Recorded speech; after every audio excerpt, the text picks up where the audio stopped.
Gold, trusted gold buyers. మీరు తాకట్టు పెట్టిన బంగారాన్ని విడిపించి ఈ రోజు ఉన్న మార్కెట్ ధరకు కొనబడను.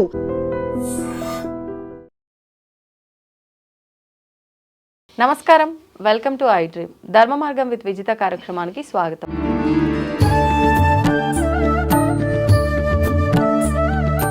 నమస్కారం అండి. నమస్కారం. గురుగారు, ఆషాఢ మాసంలో మన తెలంగాణలో బోనాల పండుగ అనేది చాలా చక్కగా జరుపుకుంటూ ఉంటాం. పోతురాజుల విన్యాసాలు, ఆడవాళ్ళంతా చక్కగా బోనాలు తీసుకొని అమ్మవారికి తీసుకెళ్ళి నివేదన చేయటము, ఇవన్నీ కూడా చాలా బాగుంటుంది. అసలు ఎందుకు ప్రత్యేకించి ఆషాఢ మాసంలోని ఈ బోనాల పండుగ? శ్రీ గురుభ్యో నమః. శ్రీ మహాగణాధిపతే నమః. శ్రీ మహాసరస్వత్యై నమః. హరి ఓం శ్రీమాత్రే నమః. ముఖ్యంగా ఈ ఆషాఢ మాసంలో ప్రత్యేకంగా బోనాలు. మీకు ఇందాక ఒక విషయం చెప్పింది ఏంటంటే, దేవతలకి రాత్రి సమయం ప్రారంభమవుతుంది అని. అవును. అంటే రాక్షసాది శక్తులు ఎక్కువగా పెళ్లి వీచి పైకి వచ్చేటువంటి సమయాన్ని రాత్రి సమయం అంటాం. అందుకని రాత్రిపూట ఎక్కువగా మనము ఈ రాక్షసులు తిరుగుతుంటారని కొన్ని నియమాలు ఉన్నాయి, కొన్నిటికి మనం చేయకుండా. ఇప్పుడు సంధ్యావందనం కూడా 8 తర్వాత మనం చెయ్యం, 8 వరకే చేస్తాం. 8 తర్వాత ఇంకా రాత్రి సమయం అవుతుందని, ఈలోగానే రాక్షసులు రాకుండా సంధ్యావందనాది కార్యక్రమాలు నిర్వర్తిస్తుంటారు. అంటే రాక్షసులు సంచరించే సమయాన్ని నిలవరించాలి అంటే శక్తి కావాలి మనకి. మరి శక్తిని ఎలా పొందాలి? ఆరాధన వల్ల పొందాలి. ఆరాధన అంటే అనేక రకాలు ఉన్నాయి మార్గాలు. జపము, తపము, హోమము, అనేక రకాల మార్గాలు ఉంటాయి. కానీ ఇక్కడ మన ఆచారంలో ఏంటంటే బోనము, అది దాన్ని జాతర అని అంటారు. ఇంకో విషయంలో చెప్పాలంటే మరి ఏంటంటే ఇక్కడ వరకే చేస్తున్నారు, బయట వాళ్ళు ఎవరు చెయ్యారా ఇటువంటివి అని అంటే అక్కడ కూడా చేస్తారు. కానీ వాళ్ళు ఏం చెప్తారు అక్కడ అంటే ఘటోత్సవము, లేదా కుంభాభిషేకమనో, లేకపోతే తిరునాళ్ళని, లేదా పండుగ అని ఒక సింపుల్ లాంగ్వేజ్లో మాట్లాడుకునే పదార్థాలుగా చెప్తారు అక్కడ. మనం ఇక్కడ జాతర అని చూకుంటాం. మరి బోనం అంటే ఏంటమ్మా అంటే ఒక చెంబులో నీళ్లు, దానిలో వేప మండలు. వేప మండల వల్ల ఏంటంటే మనకు తెలిసినటువంటిది యాంటీబయోటిక్స్ లాంటివన్నీ ఉంటాయి. అది వేయటం వల్ల ఎటువంటివి కూడా ఆ గాలి వల్ల సోకినా కూడా మనకు ఆరోగ్యవంతమైన గాలి ఉంటుందని, తద్వారా మనకు ఉండేటువంటి ఏమన్నా వ్యాధులు రాకుండా ఉండాలని చేస్తాం. ఈ యొక్క వేపాకు మండలు కట్టుకోవటం వల్ల ముఖ్యంగా మన ఇంట్లోకి శుభాన్ని మనం రాణిస్తాం. అంటే శక్తి ఉండాలి అంటే వేపాకు మండలను పెట్టాలి. దుష్టశక్తులు రాకుండా ఉంటుంది. కానీ మనం పసుపు గౌరవం చేస్తాం. పసుపు గౌరవం చేసి పసుపుని మళ్ళీ రాసుకుంటారు ముఖానికి. అలా రాసుకోవటం వల్ల ఏంటంటే మనకు ఉండేటువంటి ఏమన్నా అవయోగం ఉన్నా, లేకపోతే చర్మ సంబంధమైన కానీ ఏమన్నా ఉన్నా కూడా, మన మీద ఎవరైనా దృష్టి పెట్టినా కూడా అవన్నీ తొలగిపోతాయని పసుపు రాసుకొని ఆడవాళ్ళంతా కూడా వంగడుకొని స్నానం చేయటం చేస్తుంటారు. అందుకని అమ్మవారు గౌరమ్మ నుంచే వచ్చింది. ఇది మీరు చూసే ఉంటారు. గౌరమ్మని గణపతి తయారు చేయడానికి కూడా కారణం అదే అని చెప్పి. అంటే ఇక్కడ కూడా ఏంటంటే బోనంలో చేసేటువంటిది అంటే శాకాహార భోజనంగా పెడుతున్నారు. ఇక్కడ బోనం అంటే భోజనం. అసలు అమ్మవారికి భోజనాన్ని బోనం అని పెట్టారు. ఇక్కడ ఆ మాట పలకటంలో బోనం అన్నారు. అసలు పదం భోజనం అనే దాని నుంచి బోనం అని వచ్చింది.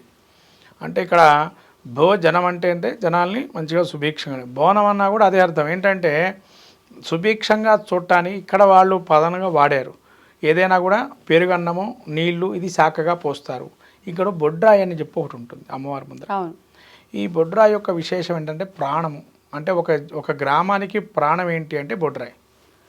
అంటే ఆ గ్రామం సుభిక్షంగా ఉండాలి, అంతా బాగుండాలి అంటే ఆ బొడ్రాయికి పూజ చేసేవాళ్ళు. ఒకప్పుడు కూడా మీరు అందరూ వినే ఉంటారు, అనేక సినిమాలలో కూడా బొడ్రాయి యొక్క మహత్యం ఎట్లా ఉంటుందో, అమ్మవారి సినిమాల్లో అనేక సినిమాల్లో బొడ్రాయి గురించి చాలా విశేషంగా చెప్పబడుతుంది.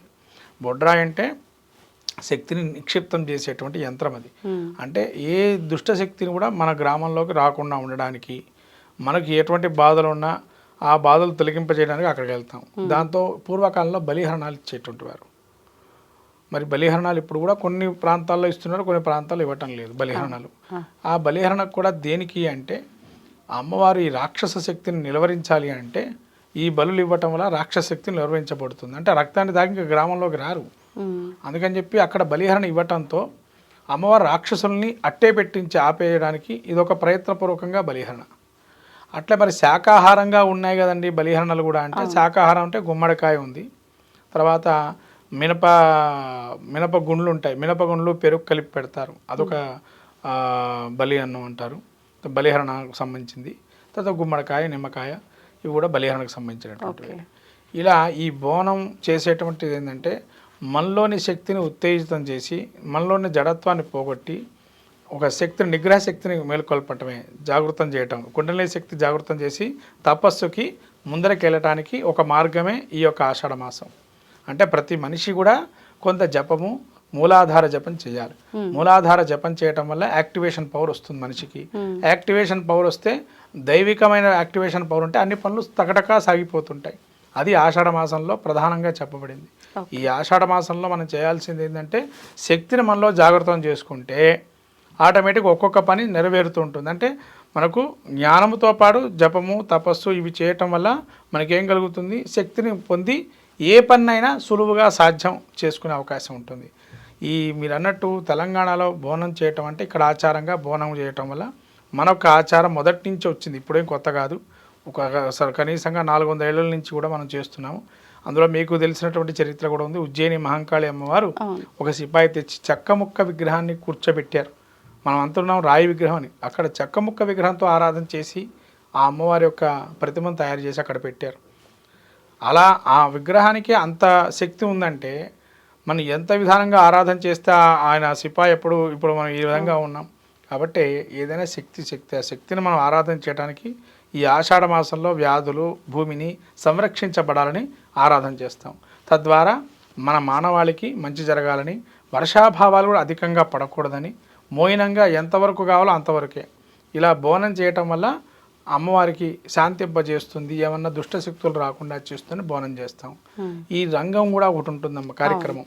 ఈ పోతరాజుల విన్యాసాలు ఏంటి అంటే, అమ్మవారిని దుష్టశక్తులు రాకుండా కాపాడేటట్టు వారు. వాళ్ళ దగ్గర ఒక పాశం ఉంటుంది. ఆ పాశం ఏంటంటే దాంతో నిలవరిస్తుంటారు రాక్షస గణాదులు ఏమన్నా వచ్చినా. అంటే రాక్షస గణాలు ఎక్కడ ఉంటాయండి వాటి కాలంలో అమ్మవారి దగ్గర అని మీరు అడుగుతారు. మన గుణాలే రాక్షస గుణాలు. బయట మనం చూస్తుంటే వాడు ఎగురుతుంటే వాడితో పాటు వీడు ఎగరడం మొదలు పెడతారు, కానీ తోసుకోవటం కానీ భక్తి భావన అనేది ఎక్కడా ఉండదు. రెండోది ఏంటంటే ఆహారం, ప్రధానంగా ఆహారం అక్కడ తినేస్తే అక్కడ పడేస్తారు. ప్రసాదం ఇచ్చినా అంతే, బోనం చేసినా అంతే, శుభ్రత అనేది ఉండదు. అమ్మవారికి ఎంతో శుభ్రత కావాలి, ఇవన్నీ చేస్తారు. ఇంకోటి ఏంటంటే పోతరాజు విన్యాసాలు ఏంటంటే, అమ్మవారు వీళ్ళని నిర్దేశించింది, వీళ్ళ శక్తిని ఇస్తుంది. వీళ్ళకి ఈ శక్తి ఇచ్చి వాళ్ళ భటులుగా చూసి వాళ్ళు సంరక్షించబడతారు. అమ్మవారి ఆహారాన్ని, అమ్మవారి యొక్క ఏదైతే దేవాలయ ప్రాంగణం కావచ్చు, ఊరు పొలిమేర వరకు ఆ రాక్షసాది గణాలు ఆ పసుపు రాసుకోవటం వల్ల భయానికి దేవతలు ఉన్నారని చెప్పి రాక్షసులు రాకుండా ఉంటారు. అందుకనే పసుపు రాసేసుకుంటారు మొత్తం బాడీ అంతా వాళ్ళు.